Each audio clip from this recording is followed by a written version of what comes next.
So what's up, everybody? It's me, True Star Screamer, and we are here with yet another McFarlane figure, and we are looking at the Medieval Spawn. Now, I haven't really, okay, last week I did a McFarlane figure, the Nezuko figure. Again, card up here, and that figure was not one of my favorites. And I almost was like, okay, Todd, you and I are done. And then I saw this beast of a figure out there.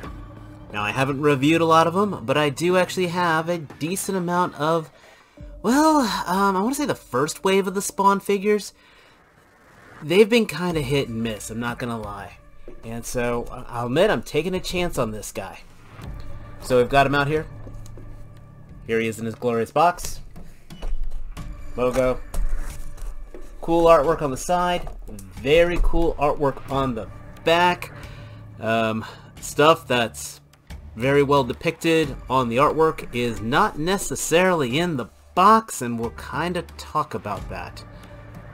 But enough about the box. Let's get this guy open. But okay, I do like this art. Alright, so right out of the box, I can tell you, as far as the McFarlane Spawn figure line goes, this is actually probably the best made Spawn, best made figure, again, in my opinion, in the line. Not perfect, but he's probably one of the best made. I've got some questions on some of the choices that were made, but the design, he's big, he's beefy, but he's not like too much. It's not like Cygor or the Violator, which should completely dominate one of my shelves.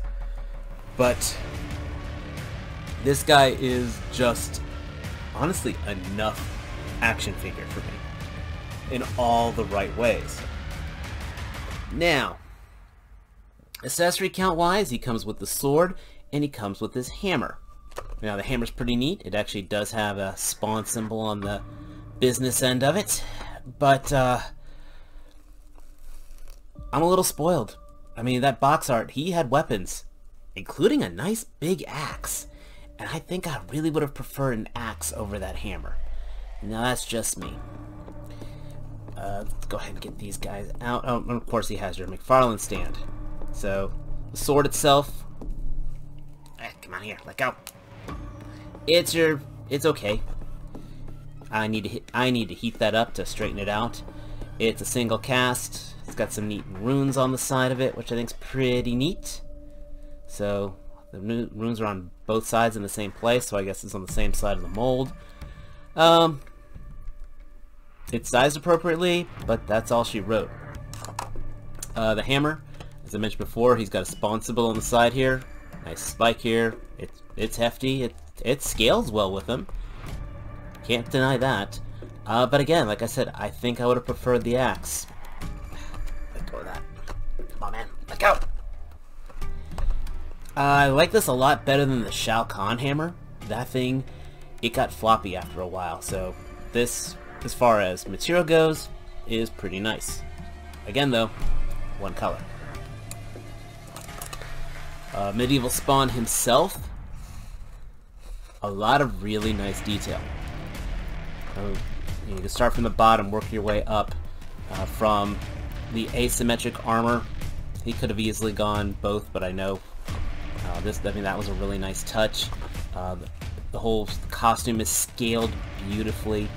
Articulation is on par for McFarlane. Actually, it works really well for what he is. I mean, I do get some butterfly joints here. The armor, yes, does block some of the shoulder movement, but again, for who he is, I'm not minding. You know, the Medieval Spawn's the type of guy who just wade into battle. He's not a man of finesse. This is not a ninja. So I think this works out, frankly, a lot better than, well, Ninja Spawn. Got your basic double-jointed knees, double-jointed elbows. I'm not going to go too much into it. Ab crunch is pretty much next to nothing. Back crunch is pretty decent. I could probably go in there with a Dremel. I'm not sure if I need to take him apart completely. But he definitely needs some modification. We'll talk about that in a second. Cape, beautiful texturing on here. It's got the skulls on the back. I don't know if those were red in the comic, but that's all cast into there. And so this is where honestly my criticism comes into, is the paint. The severe lack thereof, actually. I mean, look at this helmet. Come on, David. Zoom in on the helmet. This is beautiful. It's not a flat color. I love how the eyes come out here, very piercing. But I look at the coloring on that helmet, and then I look at the rest. You know, from the skull here on the shoulder, the gauntlet armor, the chains here, even the armor here on the side. It needs another coat. It needs dry brushing. It needs a wash. Here's the Spawn from the Mortal Kombat line. Hey, size comparison time. Well, actually, man, they do look good. They do look very good. But the chain here, this has got that wash on there. Same with the skulls on here. You know, he's got that additional paint. The cape, it's got more texturing. It just has more. And so I look at this, and then I look at this, and well, we're gonna take him to the paint shop. So, you know, we're gonna do my usual fare here. We're gonna, talk a little bit more about the figure. Then we're gonna pause this. I'm gonna hit him with some paints and see if I can kind of bring out the figure that this should have been the whole time. But again, you look at these two together. Just look at these skulls here on the belts, and you can see that yes, more love was put into the main guy. This guy should have gotten it. I mean, I paid 20 bucks for him. I paid 25 bucks for him. I think I've seen him on Amazon for 30. I mean, yes, I'm getting more plastic, but I really think I could have gotten a little bit more paint. But, yeah, before we put him in there, kind of get, you know, the torso twist is fine. I don't think I really got into that. The neck, oh, he can do the whole puzzling before pummeling someone to utter destruction. Another neat effect, now this was from the Malefic Spawn, which is, I honestly only bought it for this plasma effect, but, yeah, it looks okay. It doesn't look as good with him as it does in the other Spawn, but, yeah, so he looks best with his accessories, and so aside from the paint, definitely want to say I would have loved to have gotten a few more weapons, especially for what we paid for him. Heck, I would have actually paid $35 if he came with a slew of weapons like the She-Spawn did, except they were all like, you know, hand-to-hand combat weapons.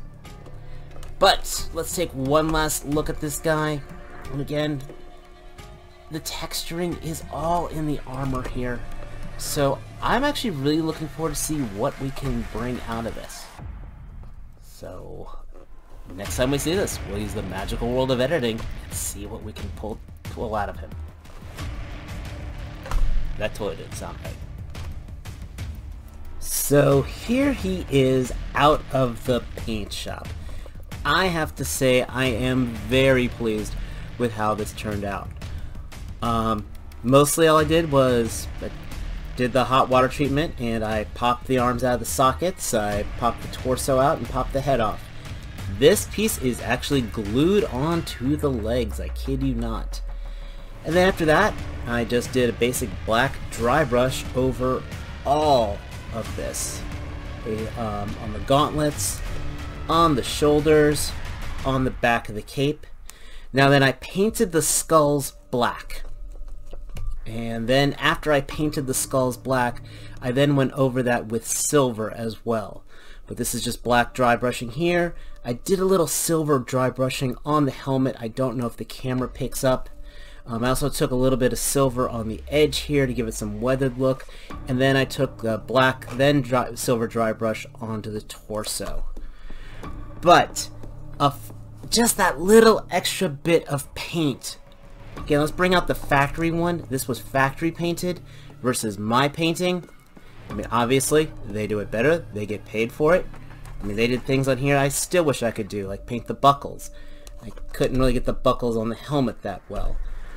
So, no, I'm not perfect, but I can definitely say this is an absolute improvement to what they sent us. Now, it comes back to the feeling of, to the whole thing of, I paid for something, I shouldn't have to fix it. And it's funny with a lot of, especially the Spawn figures and the 40K figures, you know, I feel almost obligated to go in and touch it up. So I can still see, I mean, this is fresh from getting all painted on here and reassembled. But it looks fantastic. The weapons, on the other hand, they could not take the paint. The only way for me to paint these guys would be to prime them, and then even if I primed and painted them, the handles, oh yeah, the paint would scrape off of that as soon as I put them in there. So unfortunately, these are kind of a lost cause as far as a repaint, but yeah, and I still wish I had an axe for him.